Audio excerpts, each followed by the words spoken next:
ಜನರಿಗಿರುವಂಥದ್ದು ಇವರೆಲ್ಲ ಅಲ್ಲ. ಇವರೆಲ್ಲ ಪಾತ್ರಧಾರಿಗಳಷ್ಟೇ. ಇವ್ರ ಬಗ್ಗೆ ಸಾಕ್ಷ್ಯ ಸಿಗುತ್ತೋ ಬಿಡುತ್ತೋ, ಇವ್ರು ಏನು ಮಾಡಿದ್ದಾರೆ ಎಲ್ಲ ಅವ್ರನ್ನ ಬಿಟ್ಟಿದ್ದು. ಆದರೆ ನಿಜವಾದಂಥ ಸೂತ್ರಧಾರಿ ಯಾರು ಅನ್ನೋದು ಆಚೆ ಬರಬೇಕಾಗಿದೆ. ನೇತ್ರಾವತಿ ತೀರದ ಬಂಗ್ಲೆಗುಡ್ಡಕ್ಕೆ ವಿಠ್ಠಲಗೌಡರನ್ನ ಈಗ SIT ಅವರು ಕರ್ಕೊಂಡು ಹೋಗಿದ್ದಾರೆ. ಬಂಗ್ಲೆಗುಡ್ಡ ಬಳಿ ಈಗ ಗ್ರಾಮಸ್ಥರೆಲ್ಲ ಸೇರ್ಕೊಂಡಿದ್ದಾರೆ. ಕಾರಣ ಇವನು ಅಲ್ಲಿಂದನೇ ಆ ಬುರುಡೆ ತಂದಿದ್ದಂತ. ಯೂಟ್ಯೂಬರ್ ವಿರುದ್ಧ ಆಕ್ರೋಶವನ್ನ ಈಗ ಗ್ರಾಮಸ್ಥರ ವ್ಯಕ್ತಪಡಿಸ್ತಾ ಇರೋದು. ಯೂಟ್ಯೂಬ್ನಲ್ಲಿ 50ಕ್ಕೂ ಹೆಚ್ಚು ಬುರುಡೆ ಸಿಕ್ಕಿದೆ ಅಂತ ಹೇಳಿದ್ದಕ್ಕೆ ಆಕ್ರೋಶವನ್ನು ವ್ಯಕ್ತಪಡಿಸಿದ್ರು. ಬಾಯಿಗೆ ಬಂದಂಗೆಲ್ಲ ಹೇಳಿದಾರ್ರಿ. ಪೊಲೀಸರೊಂದಿಗೂ ಕೂಡ ಗ್ರಾಮಸ್ಥರ ಮಾತಿನ ಚಕಮಕಿ ನಡೀತಾ ಇದೆ ಈಗ ನೋಡಿ ಅಲ್ಲಿ.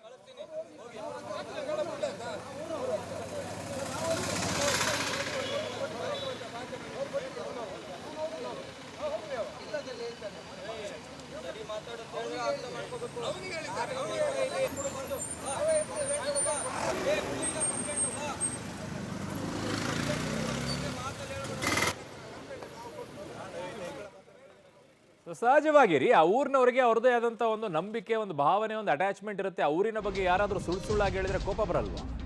ವಿಠ್ಠಲಗೌಡ ಮಹಜರು ಕಾರ್ಯ ಮುಕ್ತಾಯವಾಗಿದೆ ಈಗ. ಬಂಗ್ಲೆಗುಡ್ಡದಲ್ಲಿ ಬುರುಡೆ ಶೋಧ ಕಾರ್ಯ ಕೂಡ ಅಂತ್ಯವಾಗಿದೆ.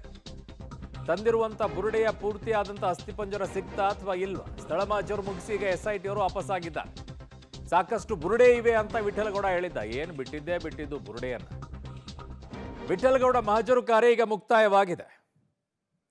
ಗ್ರಾಮಸ್ಥರೆಲ್ಲ ಅಲ್ಲಿ ಕೇಳ್ತಾ ಇದ್ದಾರೆ. ಅಲ್ಲಿ ಕಂಡವರೆಲ್ಲ ಯೂಟ್ಯೂಬರ್ ಬಾಯಿಗೆ ಬಂದಂಗೆಲ್ಲ ಅವನು ಶುರು ಮಾಡಿದ್ದೆ ಅವನು ಸಮೀರ್ ಎಮ್ಡಿ. ಸಾವಿರಾರು ಸಿಕ್ಬಿಟ್ಟಿವ ಅಂತೇಳಿ.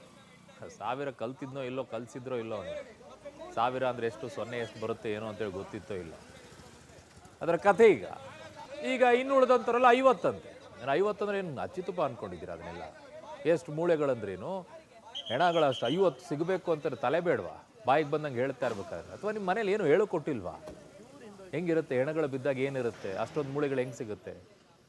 ಸ್ಮಶಾನ ಸಿಗಬೇಕು ಅಷ್ಟೇ. ಏನು ಬಾಯಿಗೆ ಬಂದಂಗೆ ನಂಬರ್ಸ್ಗಳು. ಒಂದು ಸಿಕ್ಕರೇನೆ ಭಾಳ ದೊಡ್ಡದ ನಮ್ಗೆ ಗಾಬರಿ ಆಗೋಗ್ಬಿಡುತ್ತೆ. ಇಷ್ಟು ಹಿಂಗೆ ಸಿಗ್ತಾ ಅಂತೇಳಿ. ಅದು ಕೂಡ ಯಾವ ಪೋಸ್ಟ್ ಮಾರ್ಟಮ್ ಮಾಡಲಾರ್ದೇ ಹಾಗೆ ಕಣ್ಣಂಗೆಲ್ಲ ಹೂತಿಟ್ಟಿದ್ದಾರೆ ಅಂತ. ಅಲ್ಲೆಲ್ಲ ಮರಣೋತ್ತರ ಪರೀಕ್ಷೆ ಆದ ನಂತರ ಪೊಲೀಸರ ಸಮಕ್ಷಮದಲ್ಲಿ ಹೂತಿರುವಂಥ ಹೆಣಗಳಿದಾವೆ ಅನ್ನುವಂಥದ್ದನ್ನ ಹೇಳ್ತಾ ಇದ್ದಾರೆ. ಬಾಯಿಗೆ ಬಂದಂಗೆ ಕಂಡಂಗೆಲ್ಲ ಕೂತ್ಕೊಂಡು ಹೇಳ್ತಾ ಇದ್ರೆ. ಅವನು ಕೇರಳದಿಂದ ಬಂದು ಹೇಳಿದ್ನಂತೆ, ಈ ಕಡೆ ತಮಿಳ್ನಾಡಿನಿಂದ ಯಾರೋ ಏನೋ ಹೇಳಿದ್ರಂತೆ.